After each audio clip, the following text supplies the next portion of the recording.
उजनी धरणातून भीमा नदी पात्रात जवळपास 61,000 इतका पाण्याचा विसर्ग सोडण्यात आला आहे. हे पाणी मंगळवारी तारीख 28 रोजी पंढरपुरात पोहोचल्याने चंद्रभागा दुथडी भरून वाहू लागली आहे. दरम्यान पोलीस प्रशासनाने भाविकांना नदीपात्रात जाण्यास मनाई केली आहे. खबरदारीचा उपाय म्हणून सर्व घाटांवर बॅरिगेड्स लावण्यात आले आहेत. मागील काही दिवसांपासून पुणे जिल्ह्यात मुसळधार पाऊस सुरू आहे. त्यामुळे उजनी धरण 100% भरले आहे. पूर नियंत्रणासाठी उजनी धरणातून 61,000 क्युसेक विसर्ग सोडण्यात आला आहे.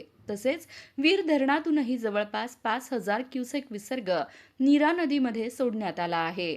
त्यामुळे भीमा नदीच्या पाणी पातळीत मोठी वाढ झाली आहे. पाणी पातळी वाढल्याने पंढरपुरातील जुन्या दगडी पुलासह पंढरपूर तालुक्यातील नदीवरील सर्व 8 बंधारे पाण्याखाली गेले आहेत. सध्या भीमा नदीकाठी पूरस्थिती निर्माण झाल्याने स्थानिक ग्रामस्थांना सावध राहण्याच्या सूचना प्रशासनाने दिल्या आहेत. आज दुपारपासून पाणी पातळीत वाढ झाल्याने चंद्रभागा पात्रातील मंदिरांना पाण्याचा वेढा पडला असून सर्व घाटांपर्यंत पाणी पोहोचले आहे.